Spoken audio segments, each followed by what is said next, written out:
Yeah, why can't I see Yo, this? welcome everybody to week one of WTBS NFL. What are we gonna call this one? The Sunday sit down, bro. The It's what Sunday it's sit been down. called.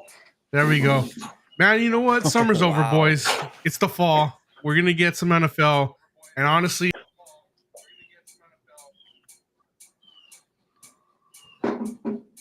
Wow. Technical difficulties for Justin there. Got Ron. Wow, We're doing the Sunday sit Andy. down. Yeah, what a very cold entrance there. Roland ain't gonna be with us this week. He's traveling. So, boys, here we are. It's the Sunday sit down. Ron, how you feeling about the first NFL Sunday? I'm glad you are awake before noon, partner. Hey, I'm ready, partner. This was the very first week, so I know we have to get it on, and we have to get it on quick. Pause, 30-minute show, in and out. Little 2-piece in the soda. My signal might be bad. We lost Justin. I mean, I don't know, but let's just get right into it. What do you say, Ben? Should we do it? Let's do it. yo, am I back? Let's do it, Justin. Yeah. Am I back? Yeah, you're back, Justin. Yo, I'm back. What's up with Hey, the signal, he's bro? trying to be like Texas, bro. He's trying to be like Texas, Trying to be bro. like Travis Kelce, bro, and just straight up miss week one. I'm thinking. Damn, what was up Hey, with órale, that? pues. All right, so week one, let's just get straight into it. We saw the big upset happen on Thursday. I'll go over the first five. Ben, you got the next five. Justin, you could take the latter part of this. So we have Ben's ex team here, the Houston Texans, going into Baltimore. What are you doing? What's Justin doing? I already know what it is. There's five so- on here, cuz. You got it? Yes, sir. All right, so the Texans are going to go visit Baltimore. Then you have San Francisco going into Pittsburgh, Carolina, and the Falcons, a game that nobody's probably going to watch. Then you have my side piece, Mr. Joey Burrow, with the divisional matchup against the Browns. The Bucks going in with Kirk Cousins to play the Vikings. Those are the first 5 games today. So it is our first show. Guys, thank you for watching. Before we continue, we already have Eddie in here with us. We have several other people in here already. Thank you for waking up, and the show's about to get started, man. So what are the next games on this, Ben? Yeah, after that, we got the Commanders against the Cardinals. Little hint there. Survivor pool. For those of you who have joined the We Talk About Sports Survivor pool, don't forget to make your picks. I think that the Washington Commanders are going to be a pretty popular one this week. Wow. Then we got Derek Carr making his debut for the Saints up against Derrick Henry and the Titans. We got Anthony Richardson, the debut of Anthony Richardson up against Duval and them Jags. And then we got a divisional game right away for the Seahawks and the Rams. The Rams, a lot of people thinking they might be taking this season for Caleb Williams. We'll see how that goes, but a pretty interesting, set of games there. Yeah. And over here we got Philly and New England. Jalen Hurts and the Eagles are stacked on both sides of the ball. We got a pretty good draft for them. The additions from Georgia on the defensive side of the ball, see what they do. We got Vegas and Denver. We got Sean Payton making his debut as the head coach for Denver. And we got, Jimmy G starting over there for Vegas. Then we got a matchup in the North, Green Bay and Chicago. Justin Fields entering his third season. New quarterback for Green Bay. What are they going to do without Aaron Rodgers? About to find out. Then we got Miami and the Chargers. Could be a shootout. That's got a shootout potential all over it. Yes. And then Sunday Night Football, where all the eyes will be tonight. Dallas and New York at MetLife Stadium. We're going to get to see what the Dallas Cowboys and Jerry Jones have put together for this year. And Monday night, it just keeps getting better. I mean, what a week one slate. We got Buffalo at New York Jets. We get Ben's Bills versus Aaron Rodgers. Take us to the featured games. We got the featured games on. They saved the best for last, boys. They saved the best for last. They did a good job with it. You're going to take that L. Hey, Ron, is that a Roy Williams jersey, or have you updated it to a Micah Parsons? Put a Micah that. All right.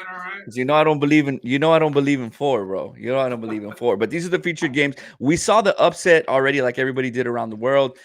Do the Bills get upset on Monday, or do the Cowboys get upset tonight? Which one happens, or which one's more likely to happen? I think, unbiasedly speaking, I think there's more probability that the Bills lose rather than the Cowboys. I saw that Dak's going for his 11th straight win against the Giants.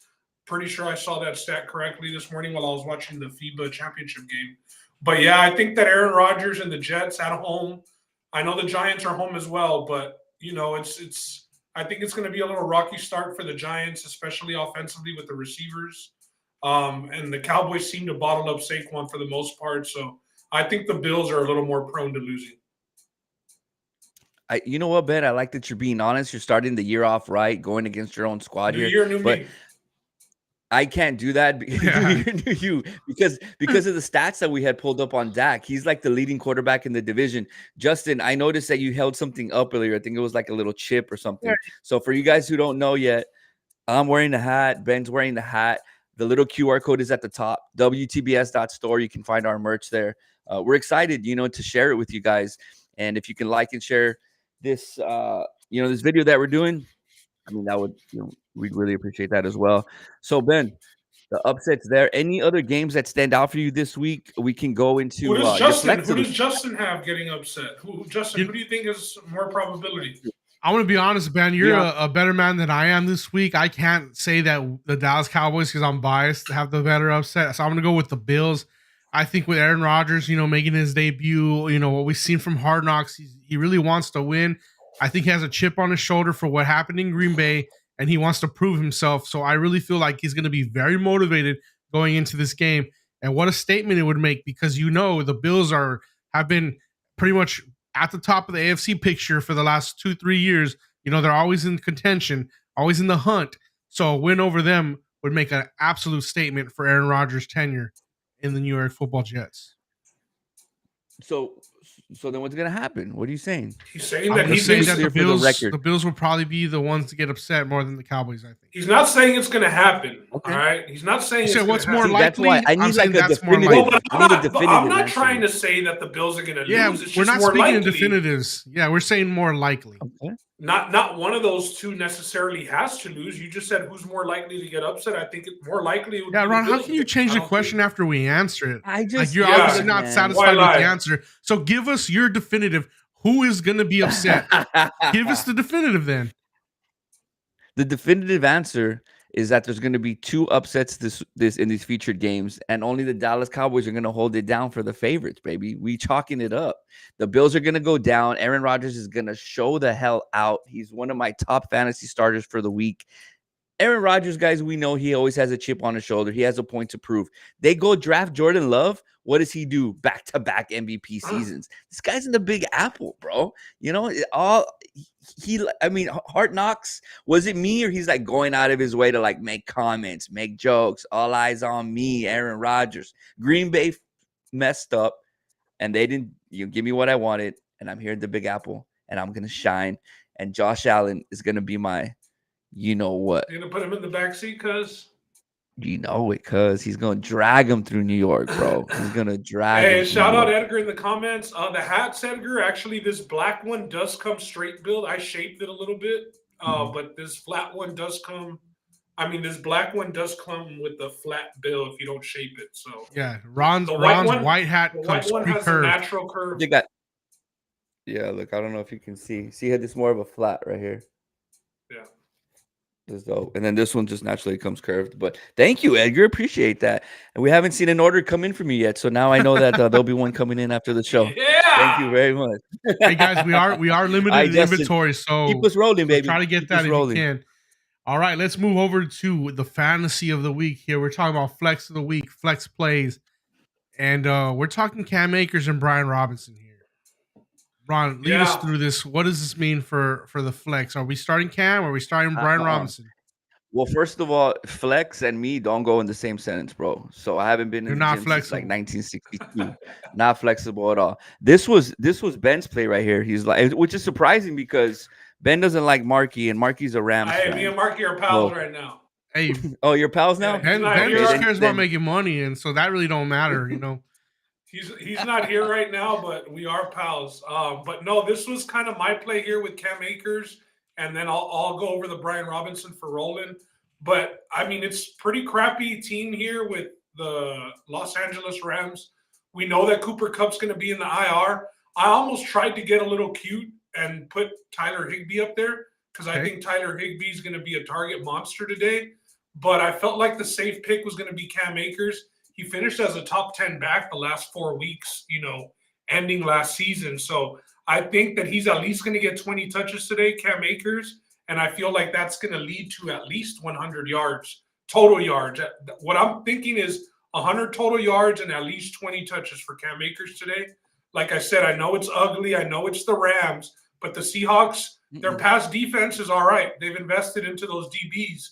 But as far as the front line, we saw them pass up on drafting defensive linemen again this year when they passed up on Carter to take Witherspoon, who might not even suit up today. So give me Cam Akers to get over 100 total yards and about 20 touches. Yeah, I just got to call Cam out Akers, this low. presentation. Somebody scanned the code? Yeah. Somebody scanned the code, Justin? Ron, Cam Akers versus the Arizona Cardinals, I think that's incorrect. No, yeah, he's playing against the lot. Oh, yeah, he's so playing against the Seahawks. Give me Brian Robinson my bad. today. I think Brian Robinson's going to have a big game. Yeah, he shares some of the carries with Gibson, but I think it's going to be more Brian Robinson featured. And they're playing the Cardinals. The Cardinals are in tank mode. They think that they have a shot at Caleb Williams. Someone needs to let them know. Caleb Williams said he's coming out of the draft if they have the number 1 pick. So I think it's going to be a lot of Washington tonight. Yeah, I think Brian Robinson scores at least 1 touchdown. So, I mean, I think that you see 10 points from him just based off the fact that he gets into the end zone once. But, yeah, on the Cam Akers, he's playing the Seahawks, and Brian Robinson's playing the Cardinals. So the teams are just flip-flop. It was early this morning. Yeah, no shame on Ron for that. He tries. But, yeah, both guys are people who you probably drafted in maybe the 5th round or later. For Brian Robinson, you probably got him 7th, 8th, 9th round. So these are guys that you can flex because of the spot that they're in week 1. You know, I don't know if you're going to be playing Brian Robinson a lot this year, but against the Cardinals where they're favored by a touchdown and he's the goal line back, you got to think that he's going to find the end zone at least 1 time. So a little side note here, as far as the Commanders go, I really love Jahan Dotson today. Scary Terry is not 100%. And during the preseason, him and Howell were connecting a lot, man. So we could see that situation where new quarterback, backup quarterback, rookie, whatever you want to call him, inexperienced quarterback, finds that little target in the preseason that he likes, and he kind of looks for him a little bit more than the wide receiver 1. Jahan Dotson, mark him down as a sleeper fantasy today with the injury to Scary Terry. I think Scary Terry is probably going to play, but you could see, the Commanders playing against a team like the Cardinals who aren't very good, get a little momentum, a big play happens, and you could see Jahan Dotson give you 10, 11, 12 points in, one single play. So Jahan Dotson and Brian Robinson, guys that for the Commanders you don't think we're going to be talking about, right? You're going to be, the JJs and the Cooper Kupps and all those big names, but we're talking about guys who are not on the radar. And, we're dropping some little knowledge on you guys. Yeah, but I'll confess, and I might look like an idiot. I probably shouldn't share this because I just don't have to. But you called out Dotson, and I actually flexed him over Deebo Samuel in a league today. Wow. Yeah, Deebo's playing against the Steelers. I respect the Steelers' defense. Mm-hmm. I think that it's going to be a close game, but I think that Steelers and Niners game probably ends something like 17-13, 17-14, something like that. So I expect the Commanders to put up 21 plus points. And I think that Dotson happens all day. Yeah, is going to get some looks. So I did flex Dotson over Deebo Samuel. Full transparency. We'll see how that ended up next week. Yeah. Anybody else, guys? We only have these 2 players on here, right?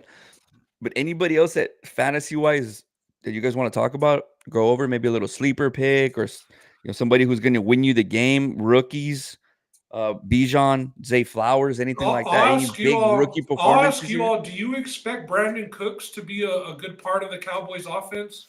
I know he's a guy that in 12-man leagues, some people can put him as a flex option.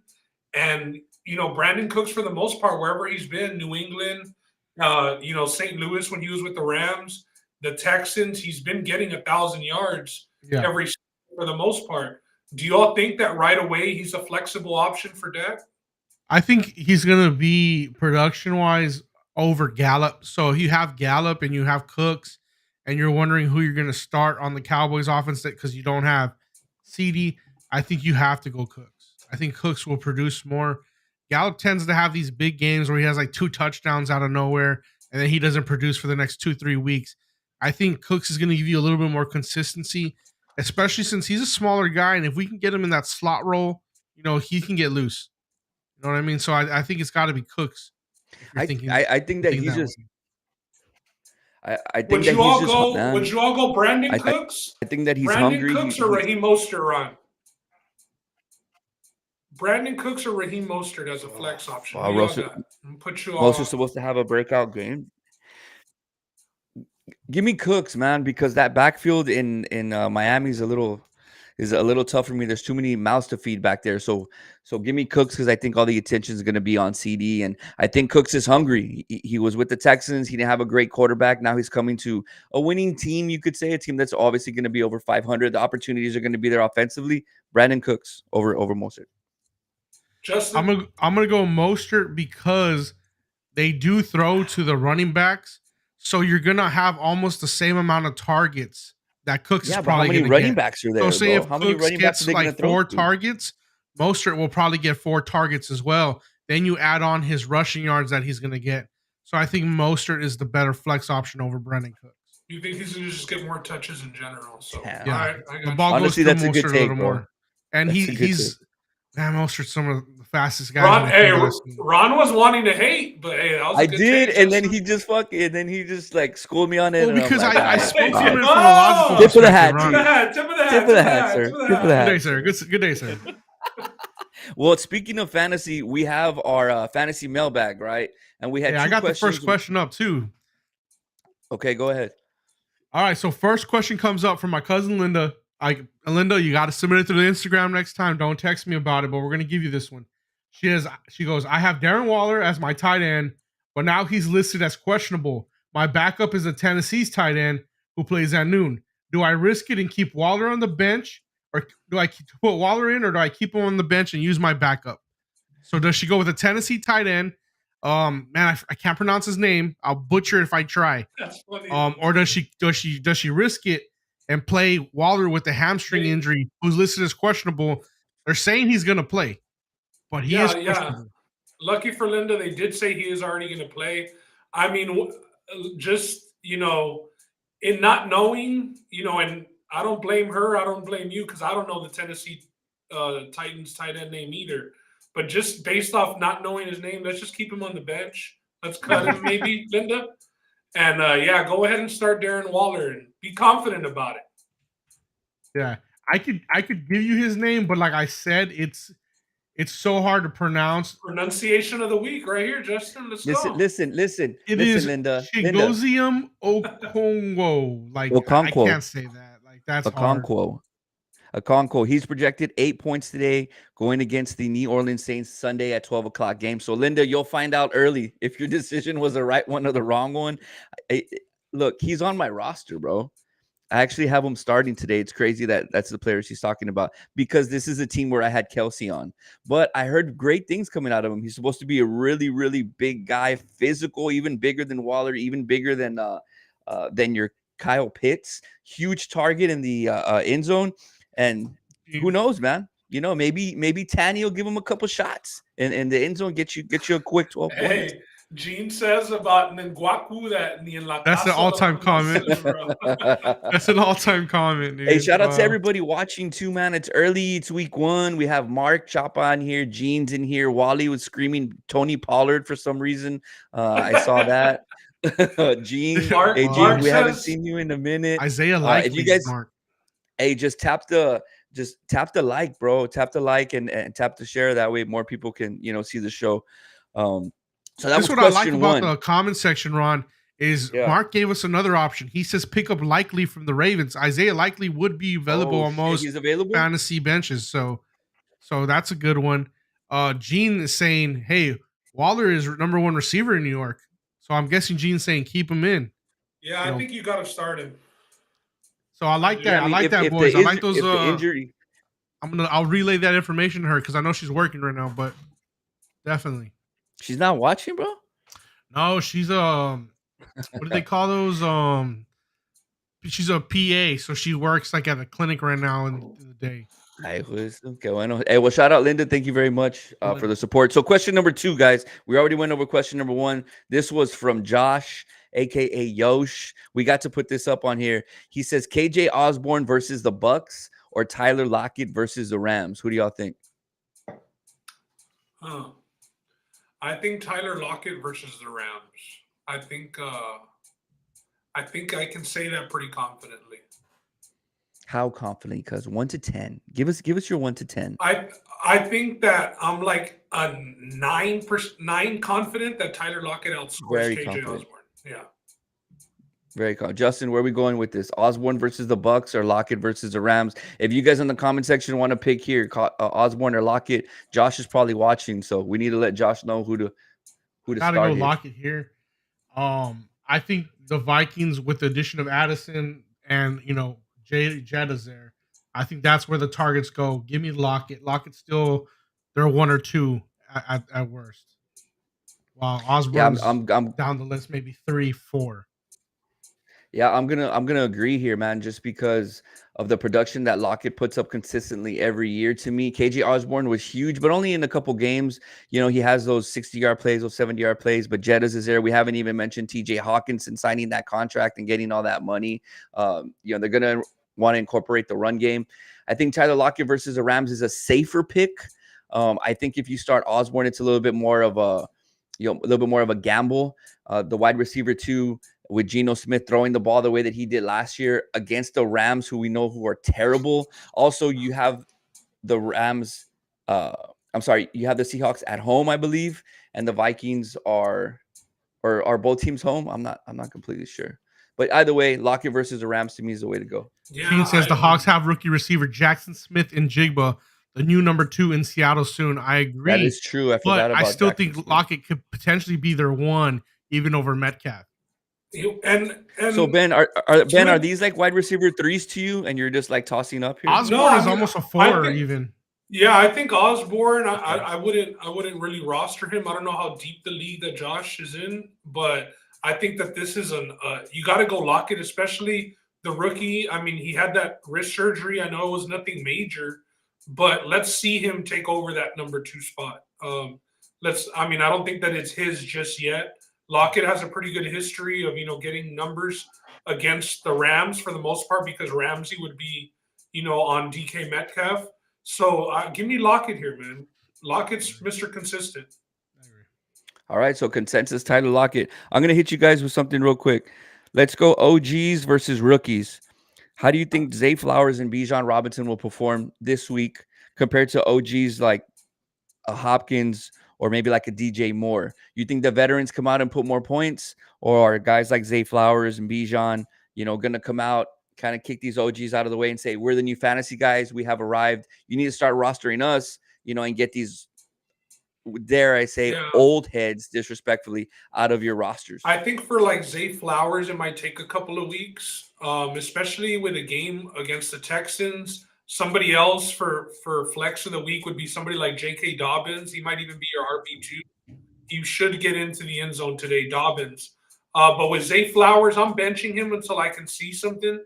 I know preseason, but Lamar didn't play at all in the preseason. So let's see him with Lamar. Let's see him, get 100 yards or get 5+ catches or score a touchdown. And then we'll throw him into the starting lineup.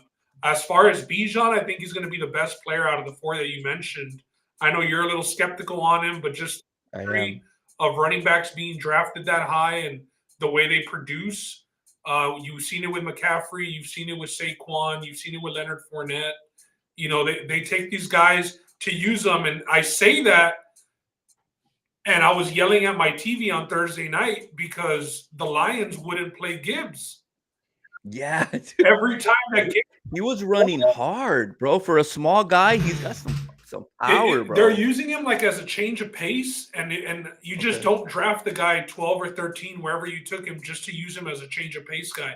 Maybe they're easing him into it. I know they paid David Montgomery 3 years, $18 million, and I guess for a running back, that's a pretty solid contract nowadays. But Gibbs, what's crazy is they teased us, said you're going to be freaking out how we're going to use him all the different ways. Yeah, we're going to line him up out wide. We're going to line him up in the slot. We're going to have him at running back. I mean, even late in the game when they're trying to take the clock down, they get a false start in his 1st and 15, and he runs for 16 yards on 1st down. And then they take him out, and he never sees the field again. They just let Montgomery kind of work the clock. Very, very upsetting. But as far as Bijan, I don't think that that's going to be the case with him and Tyler Algier. I do think that Bijan is going to get the lion's share. So, Yeah, and Gene says another, popular draft pick was Tank Bigsby. Late in drafts. And they're saying the same thing might happen with ETN, who ETN we've seen get injured. People question, is he a complete 3-down back? So we're going to have to get used to these committees. Yeah, Ben, I'm going to be on the other side. I am skeptical of Bijan Robinson. Not because I don't think he's a capable player, but I think the Atlanta Falcons are very not a good franchise for rookies.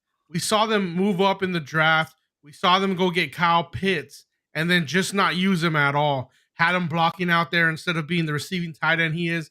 So I'm worried the situation is going to be the same for Bijan. And it's not on Bijan that, that's going to be his fault. It's going to be the utilization of him that's going to be the fault. I think the Falcons are just an inferior franchise when it comes to rookies. And I think we might see him not get used in the right way, just like Jameer didn't get. They're gonna use and abuse him, bro. Some Ricky Williams. I hope so. With the Saints treatment, right? He's a Longhorn, so I hope so. I don't think they'll use him. I mean, they'll use him as much as they can, but they're not gonna give him all the carries with Algier still there. I mean, he didn't do terrible last year. You still got to give the guy some run. But they're playing the Carolina Panthers, bro. Bijan should get in the end zone against the Carolina Panthers. Let's hope he starts and gets used a lot because that's what he deserves. I mean, but shit. What about you guys in the chat? What about y'all in the chat? Do you prefer rookies on your? Got a serious question here. We got to answer the serious question. Or do you have Justin? Can you stop? Justin, can you stop interrupting me so I can finish? Just a guy. I mean, bro, you're gonna just glance over the serious question, bro. I mean, he goes out with me last night, and then he's all like, "Hey, like." Did y'all end the night beefing last night or what? No, Ron came into the bar and tried to take me down, bro. He hit the double leg right away. I was doing the sprawl, like, yo, chill. Okay. UFC now. We don't got to fight here. I see, Rod. You can't go into the pasta company like that, cause shooting double legs from a mile away. Like if you're real quick. I went out for the what's up. It was double leg. I was like, oh shit. Everybody at the Pastaco's like watching the fights all quiet, like wanting to talk. And then there's just this table over here to the side, like blah, blah, blah, blah. It's like Justin, Josh, like all rowdy. It was funny. But let's get back on subject here. What's up, Noe? What's up, Gabby? Thanks everybody for watching. Go ahead and hit the like. We're almost done. Best bets is going to be our last segment. Anything else you guys want to cover on fantasy, or give me your top performer fantasy-wise for week 1? Who do you think is just going to put up that 30 piece, that 25 piece this week? Any names pop up to you? If not, I have one. Tua Tagovailoa from the Miami Dolphins against the Chargers. It's going to be a game where you should probably take the overs on. We know all the weapons. I don't need to name them. We know the concussion stuff, whatever. Speaking of UFC, this is a nice little transition. He's learning how to fall correctly because he's taking jiu-jitsu now. So he's not supposed to be falling all weird and concussions and this and that. So the jiu-jitsu stuff mixed with his great weapons on offense, Tua Tagovailoa will be your 2023 Week 1 top NFL fantasy performer this week. Hey, I said it. Mark it down. Against your Chargers? That's my receipt. Yeah, that game's going to be. Whoa, you saw him hit the Skip Bayless with the paper. Pause on my Chargers. Yeah. He had to line up the paper. Don't glance over that. He just hit the Skip Bayless, bro. It's my turn. Never compare me to Skip. Never compare me to Skip. Pissed off. Richard Sherman and Michael Irvin took his gig. Hey, top fantasy performers, or what do you guys want to think? Oh man, I completely lost my train of thought. I was gonna say something about your story, but for top fantasy performer, I'm gonna go with CeeDee Lamb. Oh, nice. Welcome. 20 plus fantasy points for CeeDee Lamb out of the wide receiver spot. I drafted him. I do have a lot of faith in him this year to take that next jump and insert himself into that Jamar Chase, Justin Jefferson, Cooper Kupp tier. So give me CeeDee Lamb tonight on Sunday Night Football.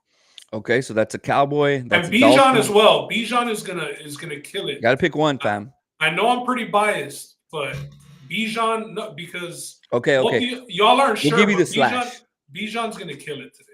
Okay, Justin, round us out here. Top fantasy performer for week 1.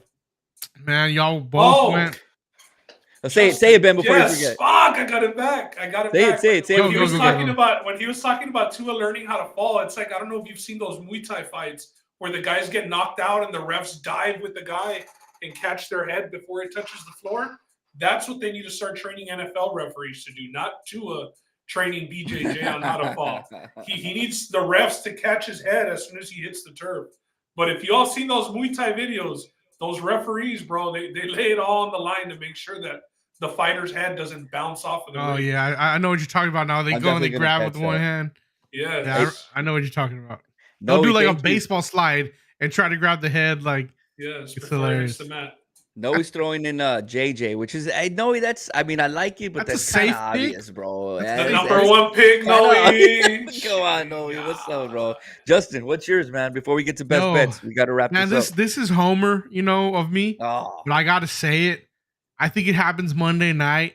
I think we get that Garrett Wilson, Aaron Rodgers connection going. Ooh. I think Garrett Wilson will be the number one fantasy performer this week. I love it. Tua, Garrett Wilson, and Bijan / CD Lamb. Those 4 guys. We'll come back next week and we'll put up their stats. Let's see who the duds are. Yeah, let's see who the duds were. All right, man. Well, thanks everybody for watching so far. We have one more segment. Justin, take us to best bets. We'll end on this.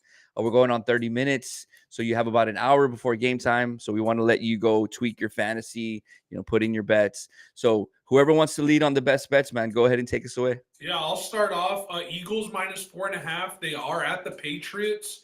I mean, I'm just not really high on Mac Jones and the Patriots in general. I will be starting Ramondre Stevenson in one of my lineups. Okay. Kind of iffy about that. I think the Eagles defense is for real.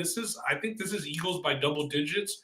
Might be looking like a square afterwards, but I mean, this defense against Mac Jones, I don't understand the -4.5. I thought that this, if it was in Philly, it would be around 8, 7.5.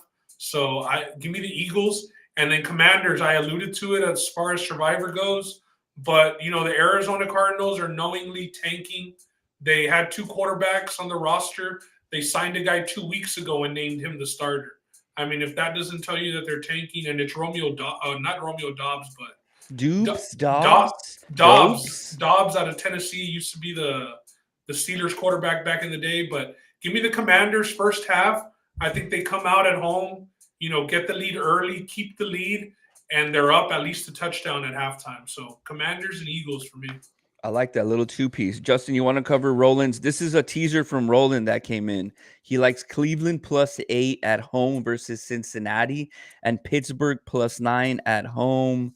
I don't know who they're playing, guys. The Niners. The Niners. I'm actually a little. Think that's a good teaser piece? I like the teaser more than I like Bengals -120. I think this Cleveland game has potential to be close today.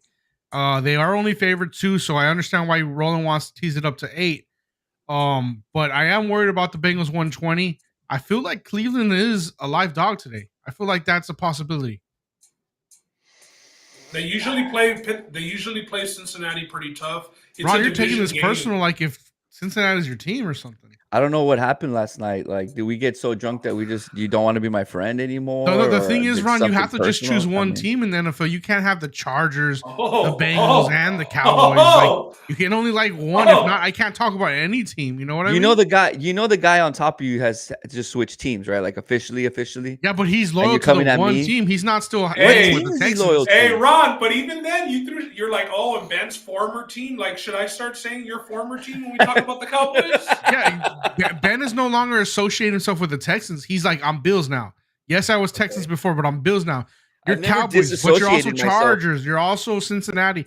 It's like I cannot talk about a team without stepping on toes for you. No, Joey B's my guy in the AFC, man. Joey B's my guy in the AFC. So is Herbert. Nah, he's good, like fantasy wise. Am I wrong, Ben? No, he even has a little nickname, Herbie, for him. Herbie, yeah. Come on, bro. Ben is a closet Texan. Edgar just put you on blast here. He's serious, all right, so let's go back to the picks here. Stop bullying me. I don't appreciate that on week 1. Gene, I like this. Watson fresh out of Foodie Rudy, so he's ready to go. Oh, baby. No, man, but give me the Bengals here. I mean, yes. Okay. Take Nick Chubb out of that offense, right? And the defense isn't very good either. And you still got a 1,000-yard receiver in Cooper, and you still got Watson. Ron, you can't. But is Amari Cooper a game changer? I mean, really, you can't start taking guys off of offenses that are on the offense. Okay, fine. Running game for the Browns, passing game to the Bengals. Clearly, quarterback play. I mean, Burrow over Watson. Let's just be honest; they're at different levels in their career right now. This is more of a bet on the line here. When are you going to get the Bengals minus 120 this year? We usually they're 5, 6, 7 points, and the Browns are still the Browns, guys. They are a great team, but last year they didn't do very well. Did they make the playoffs? I don't even think they made the playoffs last year. So this is just more getting the Bengals at minus 120. And then the next play I have up here is the Bears. I mean, we saw Christian Watson. We put it on our Facebook and our Instagram if you guys follow us there. He's not playing. And even then, would he have made that much of a difference when Jordan Love throwing him the ball? You have absolutely no offense over there besides the 2 running backs. The Bears, I said it this year, and when Roland did the division shows, it's a coming out party for the Bears. DJ Moore is going to go off. Their running backs are going to go off.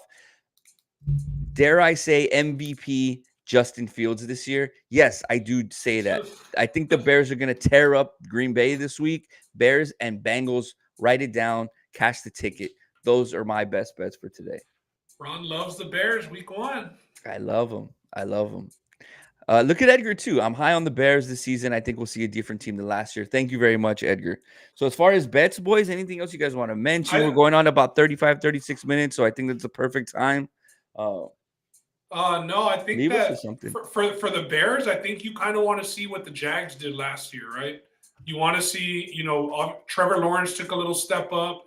They made the playoffs. They came back to win that game. I think if you're a Bears fan, you just want Fields to get you in the playoffs. And, that's a start. That's a start for the Bears. So that's going to be it's do or die for them as far as making the playoffs, whether their season is a bust or not. They're not a championship or bust team, but let's start, making the playoffs, I think, for them. Yeah, man. I mean, they're a franchise who's on the rise, I think. And one of those storied franchises, those old school teams that you want to see do well. But everybody that's participated today, man, thank you. Somebody scanned the QR code. If you want to check out our store, Ben has a hat. It's called the Sundowner. I have the hat called the Clubhouse Classic. Justin doesn't care. He's just not even, okay. He's got the poker chip. All items are available at WTBS.store. It's that simple. Type it in or scan the QR code. Eddie's over here saying it's time to light the pit. What are you guys gonna do, bro? Now that the show's kind of over, what's on the agenda for the We Talking About Sports boys? For me, it's a trip to Stripes to get that 12-pack since now they started selling beer before noon on Sundays. That's nice. Last year, I think the start of this year, they started that. So now you can get beer before noon. So that's my first thing is I'm going to the store for 12-pack of some Premiers. You should be like Peck Isidro, where he DoorDashes Muffless to his house. He gets beer delivered. I'm serious. I was playing Xbox with him the other day, and he was like, "Hold up, the delivery man's outside." I said, "What'd you get?" I got 2 Muffless. I was like, "Okay." I like that. Well, damn, man, that kind of wraps it up. Anything else you want to talk about? I mean, it was a solid show. Quick, the information was good. Everybody was watching. Good. Just real quick. Hey, the Bud Light is for Mando, but I would just real quick. We can close on if anybody saw the UFC fight last night. Yeah, for sure. Huge upset. Israel Adesanya was at one point as big as a 7-1 favorite, if not 8-1, and he ends up getting unanimous decision in a fight that never hit the mat by Sean Strickland. So I mean, I think all of us had Israel Adesanya winning. I guess just off the top reactions, so we can close it on this. Yeah, we talked about paths for victory on the MMA minute that we did, and we said there's no chance that Strickland has a better chance standing up than Adesanya. He has to wrestle. Never saw it touch the ground once. I don't think he even shot one move. Yeah. He held his leg for about 6 seconds and let it go and said, "You know what? I'm seeing all his strikes coming at me." And I don't know if it's all the sparring he does, but he was so ready for Adesanya. You got to think all the sparring with Pereira paid off. Pereira must have gave him the game plan on how to defend. That Philly show was tight last night. We saw a nice Philly show in UFC. That's something we would see from the best guys in boxing, but to see it effective in UFC was pretty cool. Ron? Yeah, no, I mean it was a total and complete surprise. The way that Strickland just walked Izzy down the whole fight. I mean, his Izzy's back was against the cage. He was circling the cage. He was literally caged in, bro. There was nowhere for him to go. And the way that Strickland didn't have head movement a lot, he was just kind of like going in there. But when the shots came, they were not landing on Strickland. Mhm. I'm excited to see him as a champion. His mic work is WWE worthy. His podcasts are incredible. His interviews are going to be insane. And I don't think that it's a good look for the UFC. Like he said, he doesn't know if Dana wanted him as a champion, but it is what it is. He's carrying the belt, and it should be really exciting for that division, man. I'm excited to see all the mayhem that's about to take place with Sean Strickland with the strap over his shoulder, bro. Yeah, I think I mean we've seen Izzy win fights off of it, going backwards, but it was different having to go backwards for 30 minutes. I think you saw him really getting tired. One of my favorite things was in between rounds, the corner of Strickland and just how in the zone he was. That was awesome. The coach, right, Like bro? they just had to tell him, like, hey, you need to let go. And he was just pacing back and forth, staring at Izzy, and like Never took a seat. you could kind of tell. And I don't think Izzy took a seat either, but the vibe was just completely different in both corners. One guy didn't know what the hell to do to touch the other guy. And then this dude was just so focused on sticking to the game plan. And it was a game plan that, I mean, whoever drew that up that's genius, right? That's genius. Israel Adesanya, after the fight, goes into the presser. Normally, he is somebody who does his pressers after losing. He went and said that, he didn't really want to be there. He was going to go. He needed time to himself. So he put his coach out there to answer all the questions for him. Yeah, some people really didn't like the move. I know, after champions lose their belts, they don't always go to the post-fight presser and do that. Dominic Cruz, famous for his post-fight presser after his loss to Cody Garbrandt. But yeah, Israel Adesanya, I don't know. It was weird. He just looked really off last night. He looked really confused. And then I think it even carried over into the post-fight stuff with, him not answering questions from the media. Yeah, even like physically, I told Justin he doesn't look as cut. He doesn't look as in shape. Maybe he just wasn't focused for the fight. Maybe he's gonna take a long layoff after this, and he's like, "All right, let's get this fight over with." There's possibility too that he just thought it was an easy fight. Like, I saw what Pereira did to Strickland. Like, I'm going to be able to piece this guy up if he's not going to be able to take me down. So I also do think that he could have seen that it was an easy fight. That's why he chose out Strickland and maybe didn't take it as serious. I think the oddest comment last night was his coach saying we had a game plan and he didn't execute the game plan. So Adesanya's game plan has always been the striking. So unless you were talking about he was going to wrestle Strickland, or maybe going there's forward. Nothing. Yeah, there's no game plan that wasn't executed. This is a counter striker. He lets you strike and then he hits. He just couldn't land the thing. Billy Show was up there, the shoulder was rolling, and that was it for Strickland. He outboxed the kickboxer. Yeah, and I'd like to see a fresh opponent for Strickland. I don't want to see a rematch. I know you all said Dana already hinted towards it, but let's see Duplessis against Strickland. Anybody else actually, even just to get this division going. You don't lose 4-1 and get your rematch and you're dropped. Like if it's a close fight, I can understand. You know what? You're the title holder. You only lost to Pereira and now this. You should get it maybe, but it wasn't close. It just wasn't.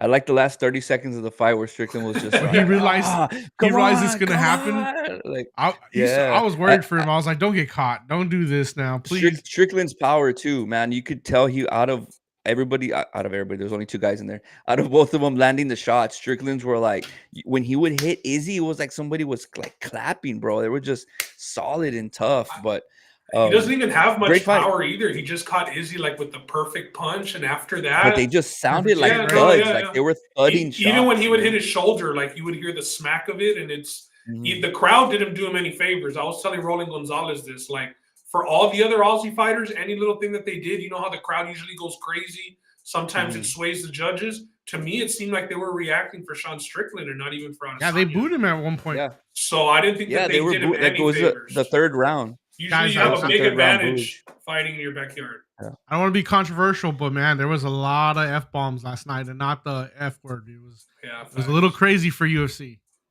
Yeah, but that's all I got, boys. Let's fix these lineups. Get this brew like the pits, And get Oh ready yeah, for man, Scott let's do it. Hansen at noon. I know there was Here's the week one. there was a big upset in some collegiate football that you guys will get into in your College football show this week. weekly NCAA college football show. So we won't touch the Texas Bama game. We'll wait. You guys stay tuned for that. The recap will come throughout the week.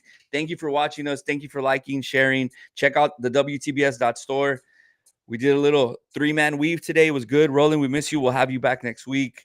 And that's it, man. That's all I got. We talking about sports. Thank you for watching. For Ben and for Justin. You guys have a great Sunday. Enjoy your time.